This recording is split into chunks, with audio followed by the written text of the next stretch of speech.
Hello and welcome to a very special puzzle video. Today we are showcasing Squirrel Girl and whether or not she can take on our favorite, ape.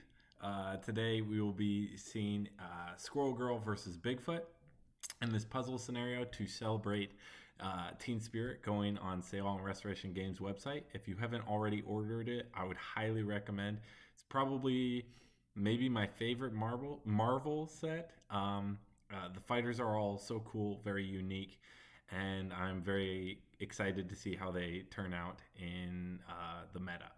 So, without further ado, let's hop into it. If you are already familiar with both of these fighters, I would highly recommend you pausing here and just seeing if you can figure out the puzzle and skipping to the solution once you think you figured it out. And the game state here, right before you pause, is that Squirrel Girl and Bigfoot are both out of cards. All fighters here are at 2 health, except for the squirrels, of course. And it is Squirrel Girl's turn. And my question to you is, who wins? All right, and for those of you that are unfamiliar with some of these cards, I'll go over those quickly, starting with Bigfoot. We have Hoax.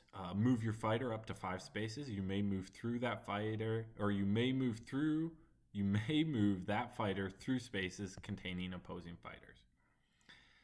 We have Jackalope Horns. Move Jackalope up to 5 spaces. You may move the Jackalope through spaces containing opposing fighters, then deal 2 damage to any one fighter adjacent to the Jackalope. Very simple. Basically, Jackalope moves, especially through these portals, to anywhere on the board and deals 2 damage to an adjacent fighter. And we see Momentous Shift. If your fighter started this turn in a different space, this card's value is a 5 instead. Great card, my favorite common card. We see Crashing Through the Trees or Crash Through the Trees.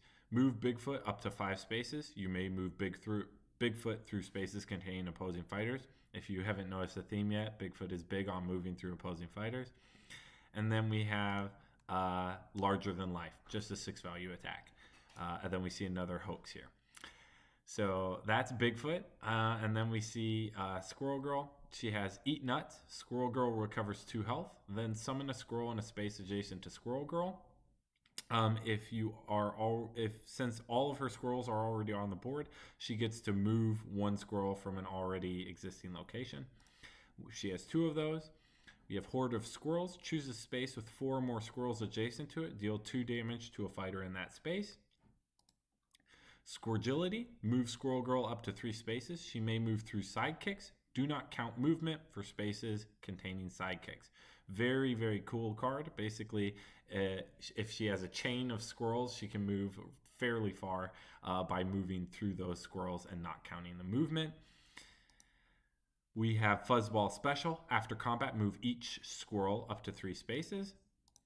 We have Feint. Cancel all effects on your opponent's card. And then we have Dash. After combat, move Squirrel Girl up to 3 spaces. So, if you would like to...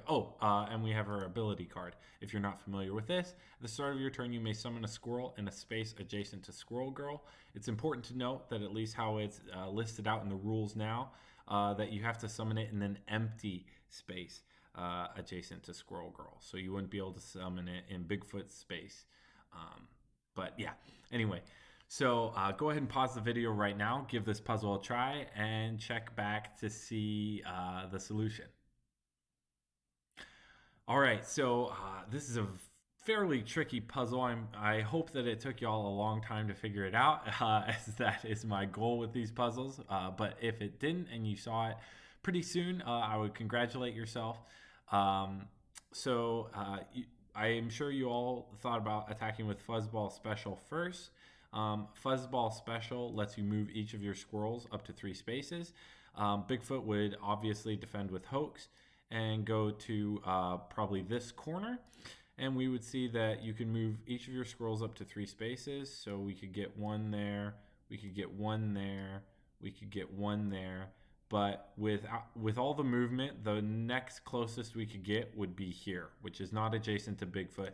We can't actually get 4 squirrels adjacent to Bigfoot to trigger horde of squirrels, and so therefore Bigfoot would survive. So after that, we would then need to heal, because if we take a maneuver, we would die, or we could play this as a pass and basically do no damage, which is less than desirable. I'm sure some of you went down that rabbit hole trying to figure out, okay, then what does Bigfoot do on his turn now that Squirrel Girl's healed at 4? Trying to figure it out.